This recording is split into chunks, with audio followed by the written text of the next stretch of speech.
am your host, Maria, and today we have with us Maria, Maria, and Maria.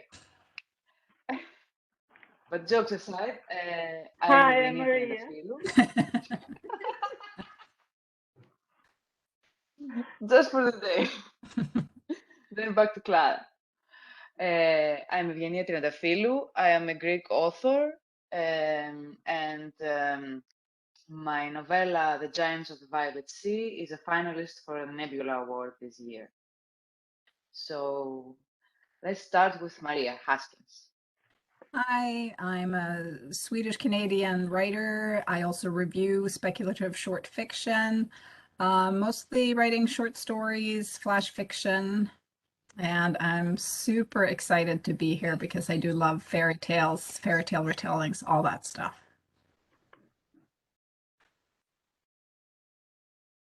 Maria? Hi, I'm Maria Schrader. I'm originally from Minnesota, but now in Chicago. I am an associate editor at Apparition Literary Magazine. I also have a couple of stories out in anthologies from Air and Nothingness Press, and I also write poetry. And I have 2 cats and a dog, which keep me busy. Hi, I'm Maria Madrigano. Not really. I'm Clara Madrigano. I'm a Brazilian spec fiction author, and I write a lot of horror, sometimes with a dash of fairy tale-ish atmosphere, since fairy tales are so dear to me. Great. So I'm gonna start with our first question. What is that I have written down because my mind will go blank. What is the value of fairy tales and myths in modern time? Why do they still fascinate us? Clara, let's begin with Clara.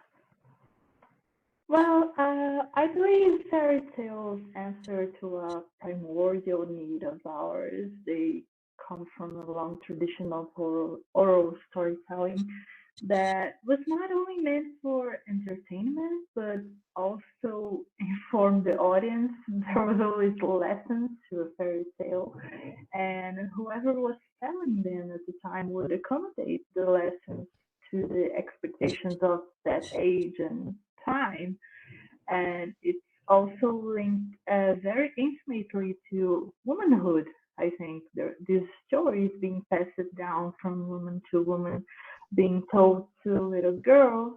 Unusual, maybe for most stories, fairy tales often have women and girls as protagonists and heroines, or characters with agency who must solve something or protect themselves or learn. It's usually a story about transfiguration, and that's part of what I think is so fascinating about them. They are formative in so many ways, and centuries after, we're still retelling and reinventing these stories to our daughters, our nieces, our granddaughters, children in general, and they have a hold on us.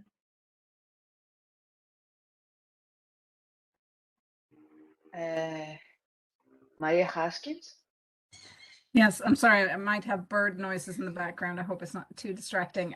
Yeah, I echo what Clara was saying. It's this, I mean, I think it's just it's interesting to have this whole set of stories, both myths and fairy tales, that have been around for so long and that have not remained static. Like they are an ever-changing sort of these stories that have been changed and evolved and like linked and separated and just evolved over time. And I think that's what I find fascinating, that it is like this huge like field of, well, fiction for, but something almost deeper than fiction, just like a book, like just part of the culture, part of societies and peoples and history. And it's just sort of ingrained in the background of the world. And I love it. And that every people all over the world has had these kinds of stories. And some of them are very similar across the world, and some of them are very different. But I just find it, I think it's just something fascinating about stories that have survived for so long and in some ways stayed the same, and in many other ways have changed over the centuries. So I think that's that sort of resilience of these stories, and that they've changed and just stayed with us for this long. I think that is fascinating in itself.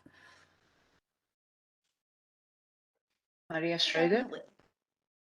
I definitely echo, yeah, what everyone else has been saying. And for me, I think fairy tales and mythology are a really good way of expanding the world. When I was a little kid, I grew up very sheltered and kind of a little bit isolated, and I loved fairy tales, and I would just like devour all the fairy tales I could get my hands on. Um, and it could be stuff like I don't know if anyone's familiar with like Paul Bunyan, who is sort of like a Minnesotan, giant. Yeah. I had a whole book of stories about Paul Bunyan, and then if you go to like Mall of America, which is in Minnesota, there's a ride where there's this huge like animatronic of him, and I'm like, wow, he's real. So it was definitely like a sort of way of expanding my mind. And it's like, what's out there, whether it's real or imaginary, like what are people like, what can happen in a life. So maybe projecting a little bit too much onto some of it, but I took a lot away from it, and I'm just fascinated with them. You all are fiction writers, and writing original fiction, can you give a fairy tale, a mythic tone to a story of your choosing? What does give a fairy tale tone to a story, to an original story? Let's start with Maria Haskins. You are muted. I think you're muted, Maria. Sorry. Yeah, it's always hard to say, like, how do you do something? It's like that. I know it when I see it. I know, for example, when I read Angela Slater's work, novellas like Sorrow and Such, and all her sourdough universe stories, I have that feeling like I'm in a fairy tale with those stories that also incorporate a lot of mythology and fairy tales. And I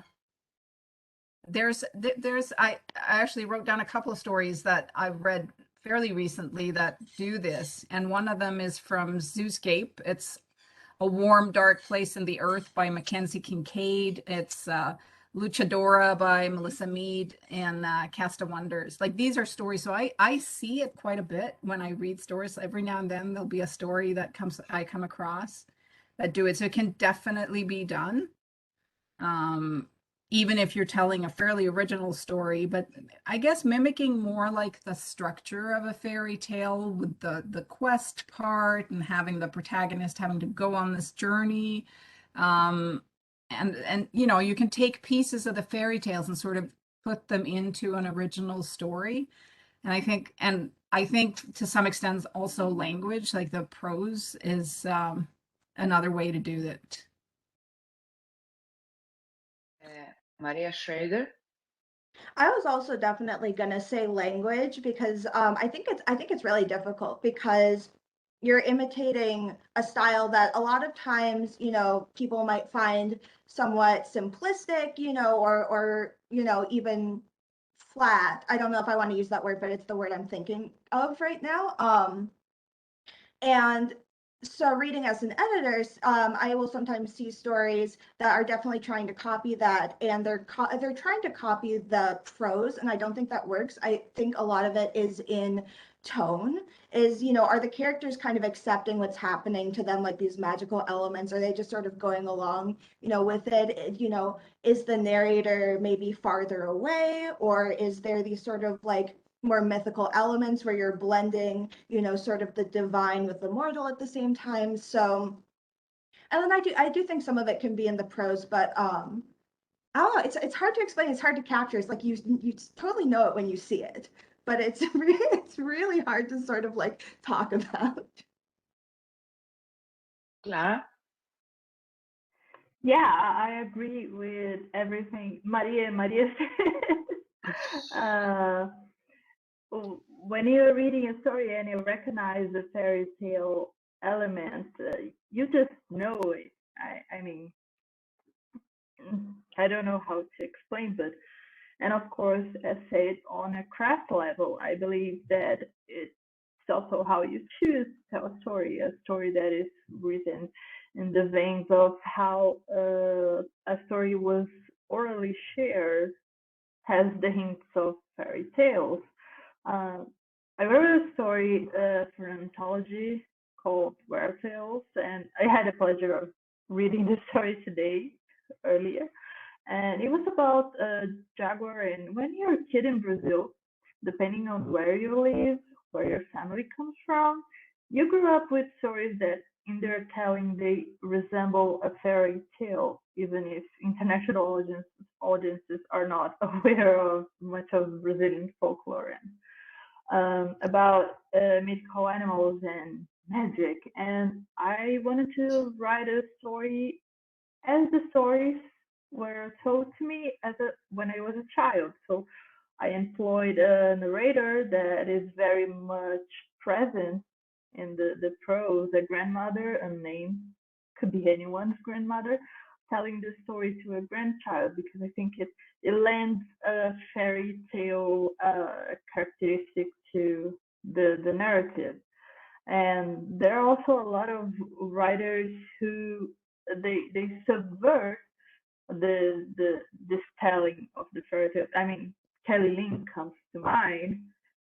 She's wonderful in taking fairy tales and unmaking them and making new fairy tales out of this. So yeah.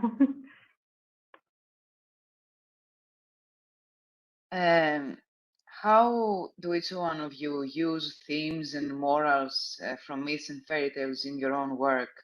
What tropes intrigue you? I'm gonna start with Maria Schrader. Ooh, this is such a good question. The tropes, I'm very fond of sort of the monstrous romance, very much Beauty and the Beast kind of thing.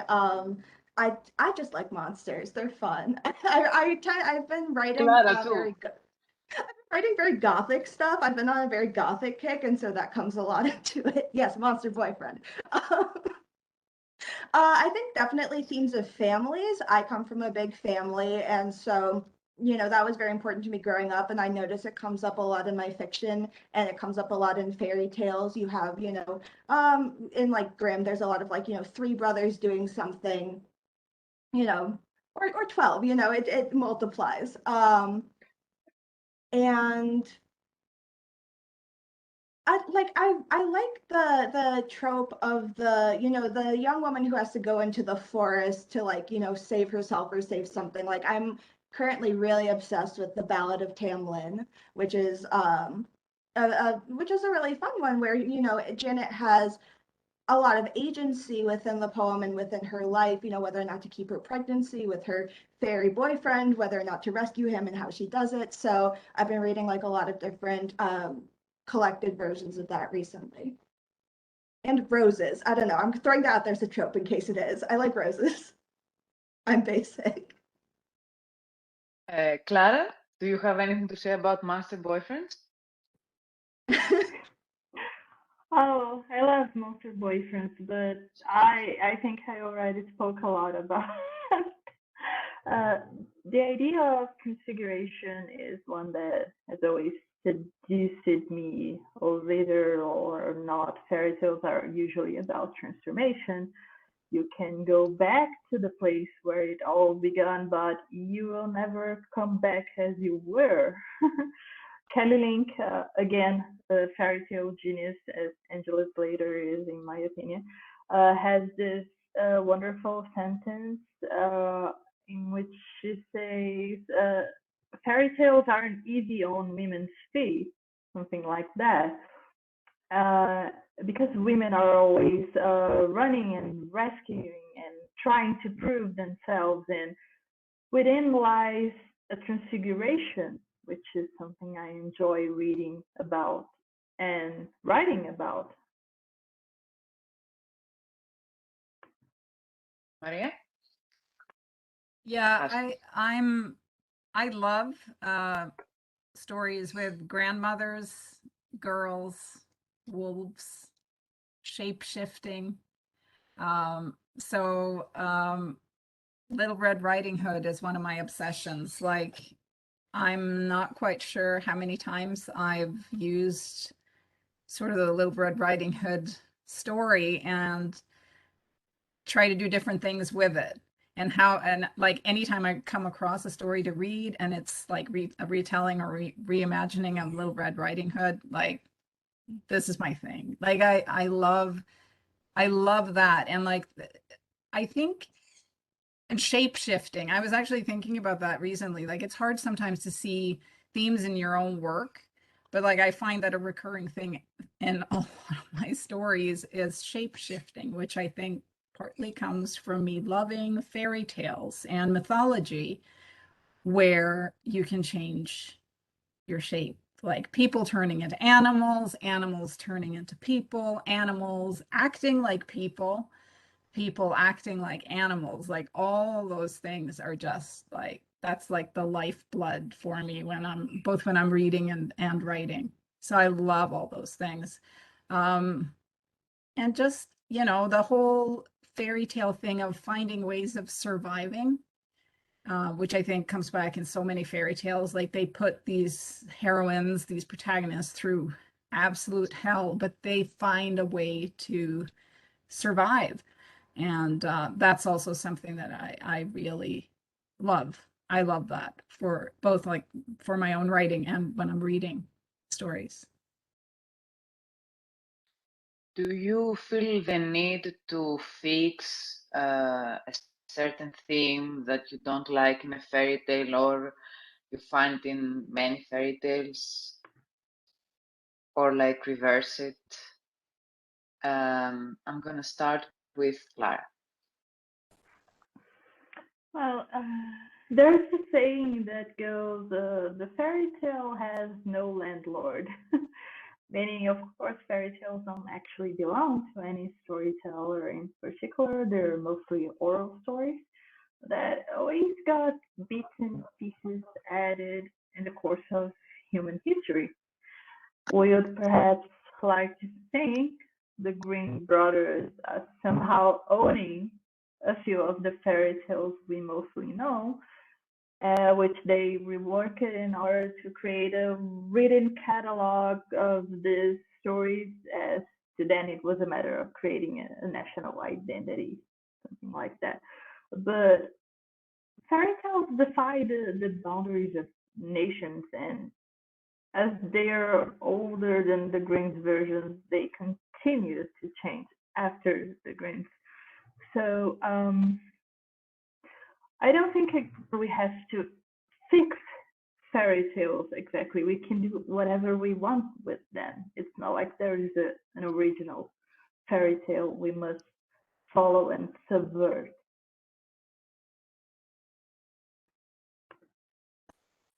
Maria Schrader? Claire, I love everything you just said so much. I love also you talking about, that they don't belong to any particular, area. Because one of my interests that I'm trying to pursue more is sort of studying and reading up on sort of similarities and overlappings and how, certain tropes or archetypes sort of evolved. I read one essay that traced like both Odysseus and Noah back to like a particular Assyrian folklore hero. um, and so that was a really interesting argument. It's like those are such disparate stories. But as far as just sort of like, I think that there is, at least, in the US and maybe the Western world, like the Disney canon, I think has such a stranglehold on our idea of a lot of these fairy tales. And so I think there can be power in subverting at least that expectation. As a queer person, I want to make fairy tales more queer. I want to make them more reflective of my identity. And or maybe more, feminist than those ones, or the ones that are sort of, etched into like my generation's brain. Maria? Yeah, I agree so much with both the other Marias. um, like I think one thing that I love doing in my own writing and that I love reading is when people take a particular fairy tale and choose a different point of view, for example, inside the fairy tale. Like, I mean, a lot of the older fairy tales have, you know, like the omniscient storyteller. And sometimes it can be one way to sort of change things up in them and see them in a different light can be when you pick and you pick like a different point of view, like Little Red Riding Hood again, but like you see it from grandma's point of view, like you see it from the wolf, like, or setting them in a completely different place than you would expect. I read one, I'm going to keep obsessing about Little Red Riding Hood. Melinda Lowe wrote one called Red, where it's set in like communist China right after the revolution. And it's like Little Red Riding Hood, but in a completely different place, which did things to the story where you're like, you know, like it changes things up, and you see it in a different way. So that was, I think those things can be interesting ways to change the fairy tales around. Maria Haskins gave me a good opportunity for the next question, which is how you make the fairy tale characters more three-dimensional. If you write a fairy tale, how do you give them life and depth? So I'm gonna start with Maria Haskins again. Do Yeah. you think this is how you Yeah, I mentioned was before? thinking because when I was thinking about this ahead of time too, that's what I was thinking. Like that's how I would do it. Like, um, thinking about like if it was happening right now, like what if, you know, Cinderella was playing out right now, like out in the world right now? What would actual people be like if they were inside a fairy tale? Like that's something that I think about. What would it be like if um you know, like just to sort of change the perspective a little bit sometimes. And like I wrote a Little Red Riding Hood retelling was Silver and Shadow, Spruce and Pine, where it's set in like modern day with a granddaughter who realizes slowly but surely that her grandmother was probably part of a fairy tale at some point. But like to set it, that's sort of how I feel like you, if you set it in maybe a little bit different place than expected, and use a different point of view, that can be a really useful way to make them feel more close if you need to do that. So yeah. Maria? I think, yeah, definitely everything Maria said. What I like to do is I play a lot of D&D. And and I think that's a really good way to get inside a character's head. So, you know, I don't write a lot of stuff set in the present day because I'm a sheltered person who doesn't know how the world works. No, but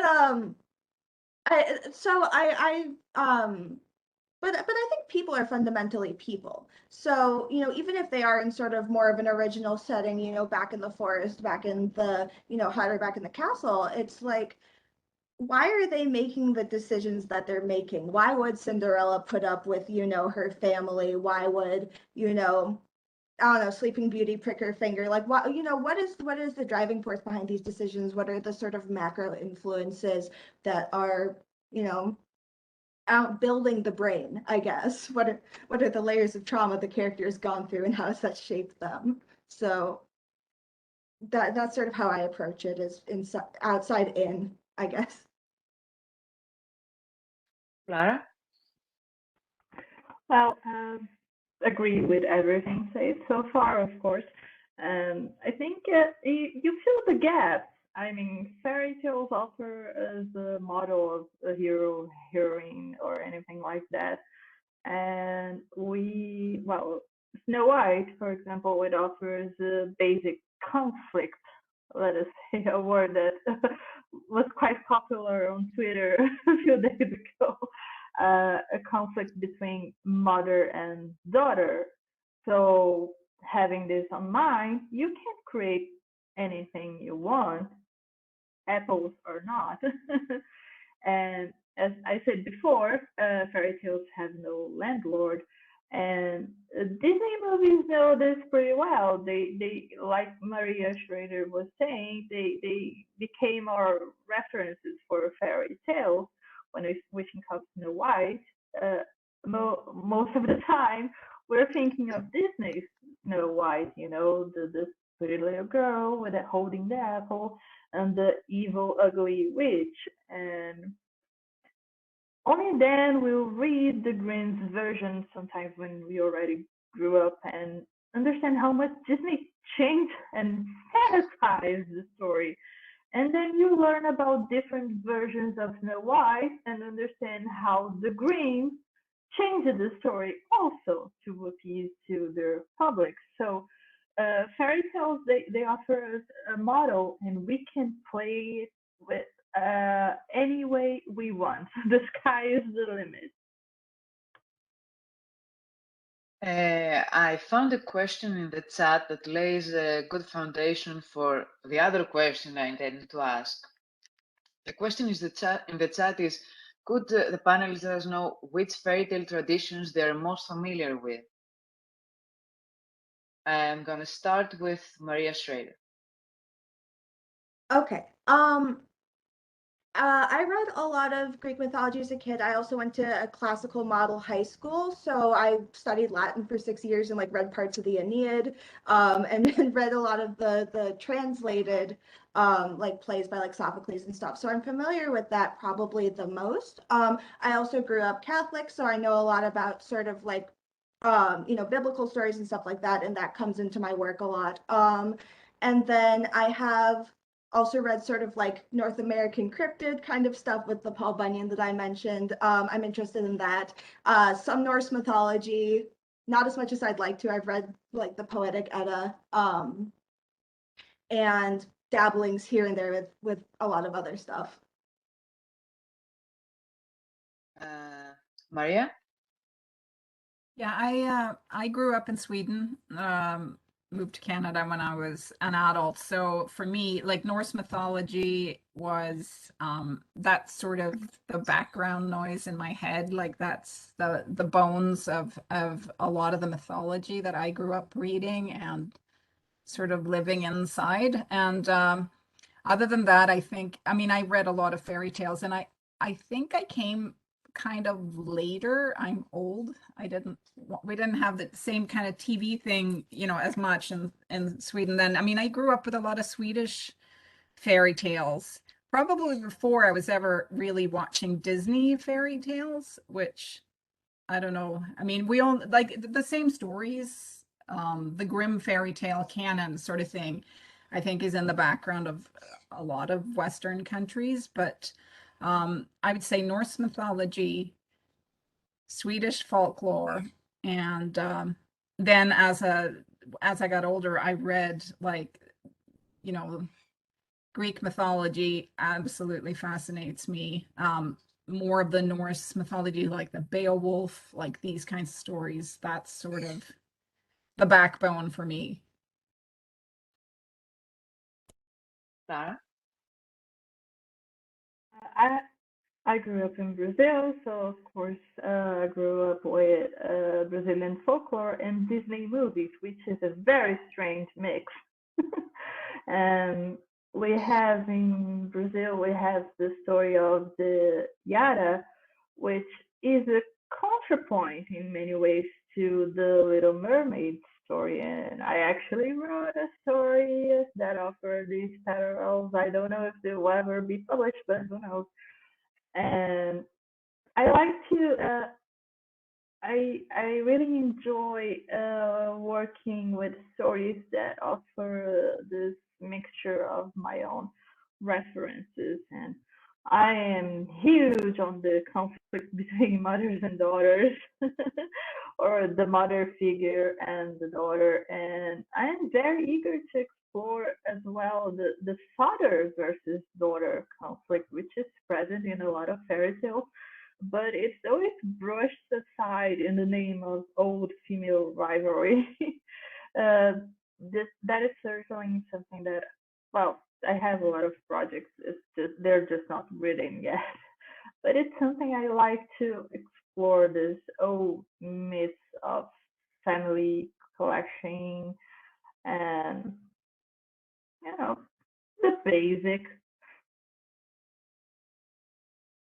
So, when it comes to lesser known fairy tales or myths, do you feel that writing about one of those gives you more liberty to do things, or do you feel like you're losing something because people don't know what you're referencing, and so they don't know how you have subverted it so cleverly?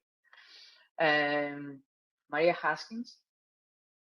Yeah, I think about that. And I think one of the things I think about that is Norse mythology, where I think I in my short story collection, there's this, for example, a story that goes back a lot to Norse Viking mythology and Beowulf.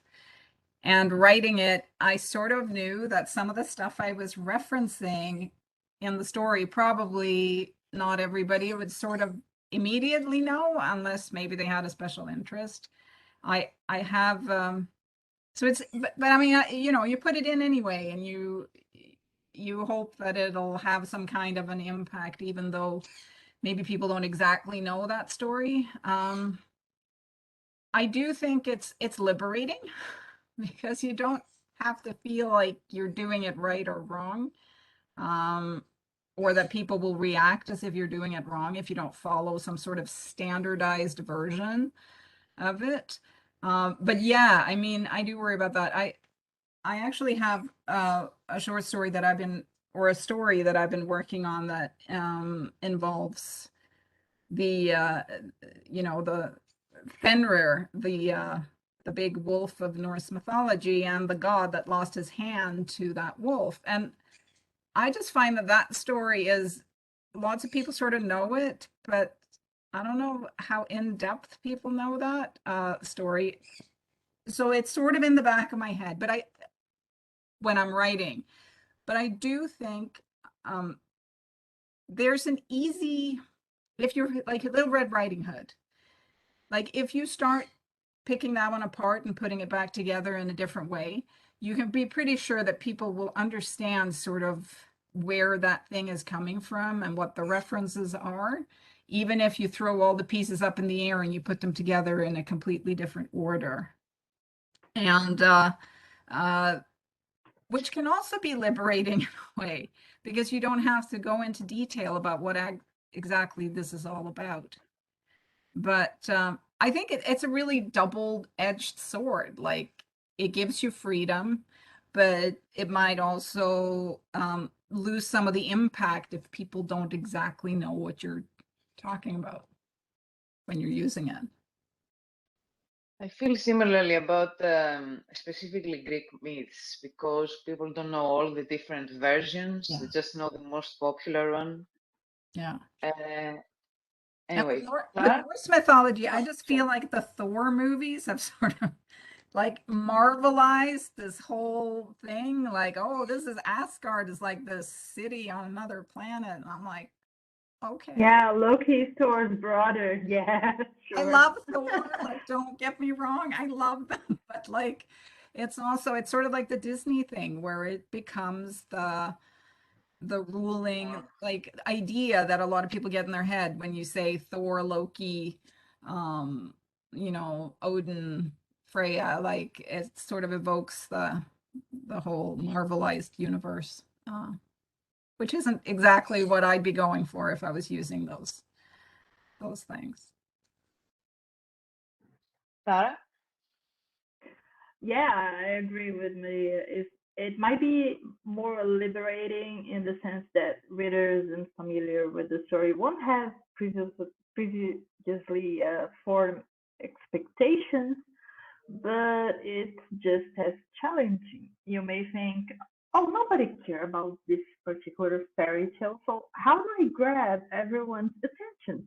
Because we have our favorite stories, And some people will buy books solely because they're advertised as a new take on Snow White after 50 takes on Snow White.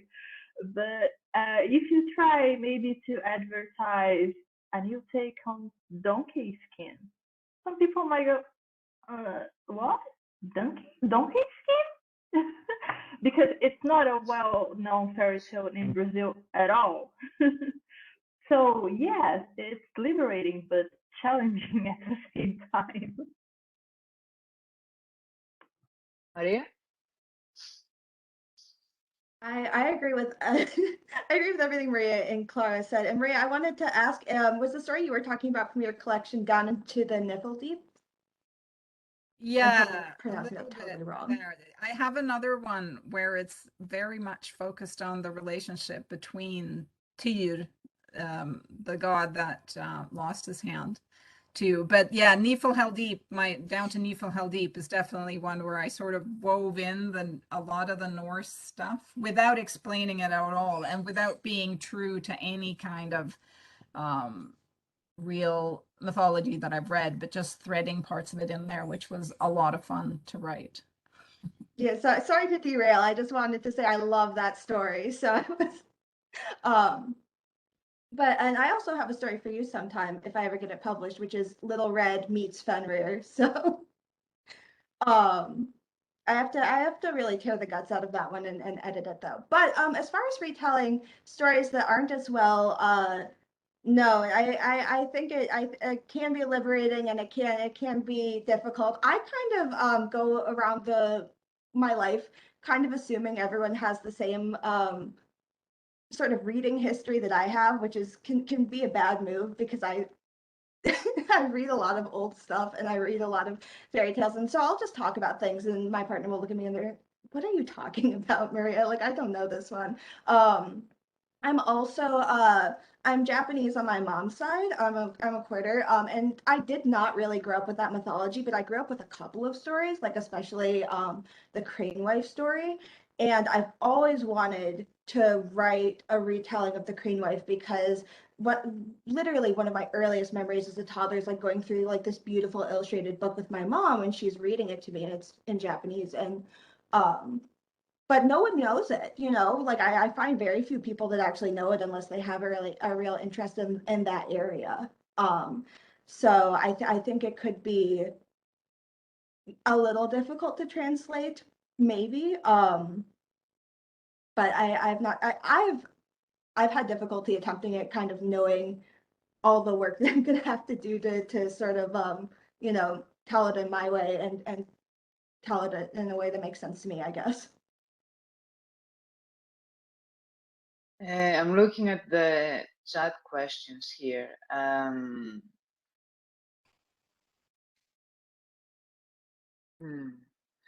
Do fairy tale retellings require that the writer and the reader already know the same version of that tale? I think it's sort of close to what we talked about now.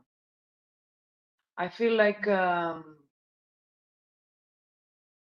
more versions there are, the better, perhaps, but I'll let you speak for this. Clara, I what do you feel like think? no. First of all, I wanted to say I love the Crane Wife, so please write the story, Maria. And as what was the question? Is Do readers fairy tale retellings require that the writer and the reader already know the same version, like they already have the same knowledge exactly about the fairy tale? not at all, in my opinion. Maria Haskins? Not necessarily. I think you can do it. And anyway, I read the anthology, The Mythic Dream, which is all like short stories from all over the world that are retellings or reimaginings of myths and folklore. And there were stories in there I had absolutely no idea about the original or like the historical stories. And they were so cool. And then you go out and you're like because in that book especially, they sort of tell you where this comes from, like what the background of it is, and you could go sort of discover that the other way around. Like first I read this original story that's based on it, and then you go back and you discover the tale itself. So I think, I mean, I hope we don't need to exactly have the same frame of reference. Yeah, I also don't necessarily think same frame of reference is as important, although people might think you're just subverting it in a new way, you know, taking a new direction. I don't think you have to hit every beat of the original if you're doing a retelling. I think you can throw out what doesn't work for you. Because I think a lot of people, you know, they might rewrite the whole character's personality, but it's still, you know, a Snow White story. Or, you know, they might get rid of some of the transformational elements of Beauty and the Beast, and it is just a guy. It's still a Beauty and the Beast story, even with some of the stuff taken away. So I think it can be recognizable, you know, as long as you've got one or two of the core elements, even if it doesn't go the way someone expects. Another question is, do you ever speculate about the common Proto-Indo-European roots of the stories that we're all using? Like the stories of shape-shifting wives, for example. Maria Haskins? I think about this partly because if you read Norse mythology and you read Greek mythology, and you can see, I mean, there's even like some Swedish writers that have been retelling the Norse mythology and sort of talking about how was it like all the gods moved off of Olympus and they all like moved north and they turned into how they transformed along the way. I mean, I think about that. I think about that because it's interesting to see what people keep coming back to. I think that's what interests me. Like the things that survive through like, you know, millennia basically, and what people keep coming back to. And yeah, I think about it a lot. I think that whole evolution and the connections between parts of the world and people. Yeah, I definitely think about it. Maria? I also definitely think about it and I use it in relation to my work. That's what I've written a gothic fantasy novel that I'm hoping to start querying soon. And that's basically the whole thing. So I looked around and I saw a bunch of fairy tales, including Tamlin and including Cupid and Psyche, where I was like, there's some interesting plot overlaps, there's some interesting prop overlaps, there's some interesting character kind of archetype overlaps. I think I can just sort of lay these all out and stitch them together. And it was really rewarding, and it required me, kind of like we were talking about with like different versions of stories, it required me to kind of, you know, take a machete a little bit to some of these, you know, the plot points where it's like, well, this doesn't work, this motivation doesn't work anymore. And um yeah, I really love it. I'm interested in like very early history and stuff. And I really like sort of the evolution of storytelling. So it's something I try to think about and really look for. Clara? Yeah, I think it's fascinating how certain themes they cross generations and boundaries and history, and they come back to us every time. The vengeance plot, the love by transfiguration. I mean, if you stretch a lot, you could even say that Pride and Prejudice is a version of Beauty and the Beast. You stretch a lot. And sometimes I write a story that I think it's completely original, and then I'm reading a book and I find out, oh, there's a fairy tale or a folklore story that's very similar to this. And then there's this other one that is very similar to mine also. So people will think that I am paying homage to both of the stories. it's very enchanting to me. This power of fiction of repeating what is important to humanity time after time. Okay, so we have not much time, 5 minutes, and I'm beginning to stress about it. So I see two people asking or wanting to know the same question, the same answer to the question.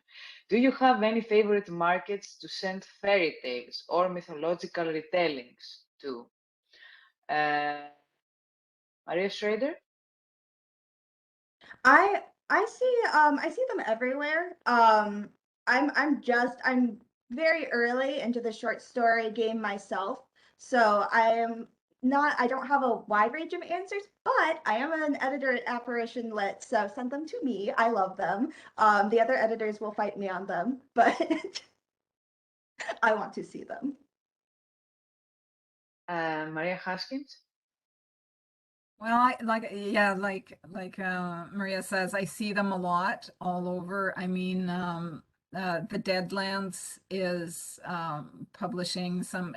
If your story has any sort of connection to death, funny or dark or whatever, I see a lot of that in the Deadlands. I see it a lot in Beneath Ceaseless Skies. I see it in Fantasy Magazine, Lightspeed.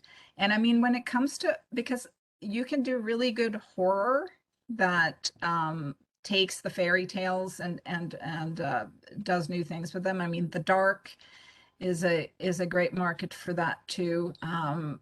There are lots of places. I think don't think that your story is not going to sell to speculative fiction scene because it has fairy tale or myth elements. I think that's gangbusters. Like people are publishing that. And Apparition Lit, I would definitely also recommend. So yeah, no, I think there are many venues that would take those kinds of stories. I get very excited when I see a retelling come in. I'm like, oh, excellent. All my retellings are going to you now. Excellent. And I can't wait. Podcastle also publishing some excellent fairy tale stories. Some of the funniest retellings that I've read in recent years have been in Podcastle. Clara, what do you think?